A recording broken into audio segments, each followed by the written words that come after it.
The 2000s were a very nostalgic time for me. I remember watching video games go from playing the Wii on the weekends with your friends to being the dominant form of entertainment. What else kept us entertained during these times? Superhero movies.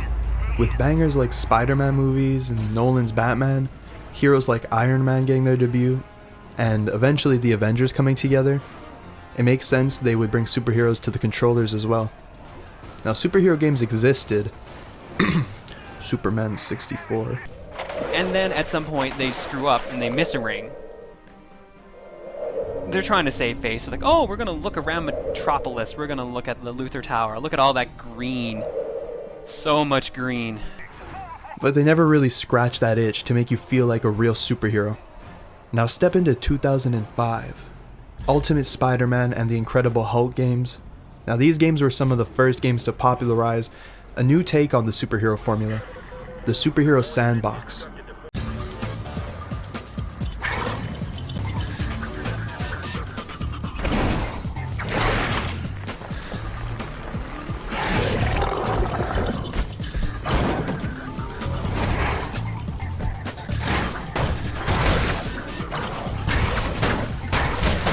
Now, while Spider-Man's games didn't have all the sandbox elements that were present even in the Hulk or future games, it still gave a newfound freedom unseen in these types of games before. The choice between good and evil, allowing you to tear through the city how you want, even going as far as to score your destructive capabilities, really added to that. And while it wasn't the best game, the Incredible Hulk went even further, allowing some destructible environments while you jump around the city, picking up vehicles to throw them and whatnot. The freedom to jump around and break things still scratches the itch I have all these years later.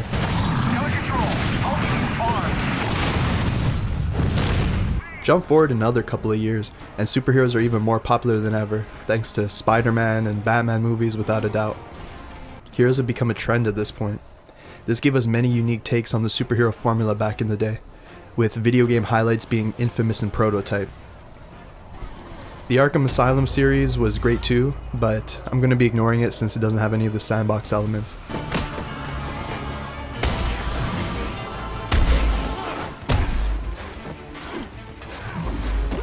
Infamous gets a lot of love these days, even if we're still fiending for a remaster, so I want to talk about Prototype in this video.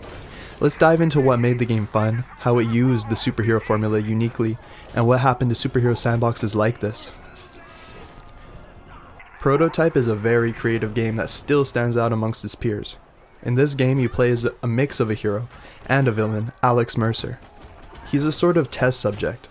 Alex Mercer has insanely powerful abilities that take many shapes and forms. For the player, this means multiple traversal abilities, different combat styles, and the choice to play like an asshole or a saint. The gameplay itself feels inspired by Ultimate Spider-Man to me, resembling Venom's gameplay, when you use the whip arm especially. You can run on walls, jump super high, glide off tall buildings, and even run like 8th Train through crowds of people.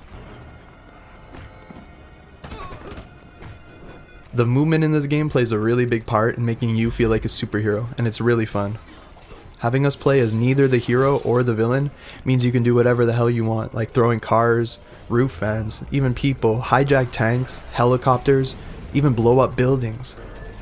Now, while not everything is destructible, a lot of hero games these days won't even allow you to interact with civilians, as heroes aren't supposed to hurt people. Ultimate Spider-Man fixed this by allowing you to choose to be the villain, and Infamous too, while the Hulk didn't really care. In Prototype though, there's no real choices throughout the story. It's just how you want to play the game, because you exist in a gray zone. While the story isn't that great, it's really the gameplay that makes it shine. And it made me wonder while replaying it, why don't they make superhero games like this anymore? What happened to all the superhero sandboxes? Entering the 2010s, we can kind of see what happened to the trend by looking at the success of the Batman Arkham games, the rise of online service games, and the fall of the superhero trend. Batman needs no introduction, especially his video games. Nominated as some of the best games ever, they truly changed the trajectory of hero games, even influencing things like The Lord of the Rings. We can see with newer Spider-Man games, they follow a similar formula to the Arkham City and Knight. No longer was the superhero game meant to look like Ultimate Spider-Man, now everyone wanted to be another Arkham game. Added with different social climats that don't really encourage a game that lets you mow down civilians, and you'll see that companies would rather actually just make an Arkham game. It didn't help that people were getting tired of superheroes. The endless MCU films made us fatigued. The lackluster Infamous games after the second one didn't really help either, with a lot of people writing the series off. Prototype 2 also failed to meet sales expectations, dooming the series. On top of that, the rise of live service games really kind of killed the future of hero games. You can look at the Avengers and Suicide Squad.